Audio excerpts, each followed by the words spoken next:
দুই দিনের রাষ্ট্রীয় সফরে বৃহস্পতিবার সন্ধ্যায় ভারতে পা রাখেন রাশিয়ার প্রেসিডেন্ট ভ্লাদিমির পুতিন। নয়াদিল্লি পালাম বিমানবন্দরে তাকে আলিঙ্গন করে স্বাগত জানান প্রধানমন্ত্রী নরেন্দ্র মোদী। সেখান থেকে এক গাড়িতে করেই যাত্রা করেন দুজন। সেই ছবি সামাজিক যোগাযোগ মাধ্যমে পোস্ট করে প্রধানমন্ত্রী মোদী বলেন, পুতিন বন্ধুকে স্বাগত জানাতে পেরে আনন্দিত তিনি।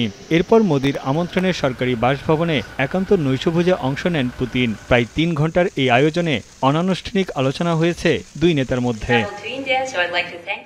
আপনাকেই বলছি, ইন্স্যুরেন্স করলে সিটিতে সুরক্ষা পাবেন নিশ্চিত। পারস্পরিক বাণিজ্য বৃদ্ধি, কূটনৈতিক সম্পর্ক জোরদারি এই সফরের মূল লক্ষ্য বলে জানায় দুই দেশ। 2030 সালের মধ্যে দ্বিপাক্ষিক বাণিজ্য $100 বিলিয়ন উন্নীত করার লক্ষ্য নিয়েছে ভারত ও রাশিয়া।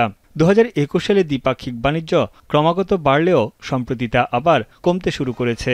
এর পেছনে মূলত প্রভাব ফেলেছে ট্রাম্পের শুল্ক নীতি ও নিষেধাজ্ঞা। বাণিজ্যে ভারসাম্য রক্ষায় ভারতীয় পণ্য আমদানি বাড়াতে আগ্রহ প্রকাশ করেছে রাশিয়া। সেই লক্ষ্যেই কাজ করবেন রুশ ব্যবসায়ীরা।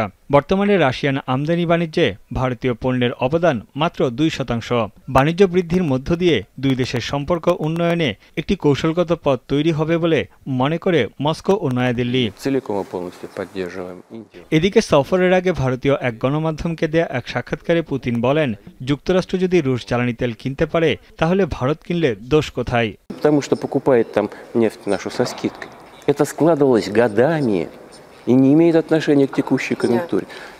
Кому-то это стало не очень нравиться, допустим, что Индия занимает лидирующие позиции.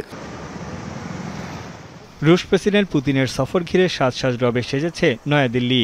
মোদী ও পুতিনের ছবি সম্বলিত পোস্টার ও ব্যানার শোভা পাচ্ছে সব জায়গায়।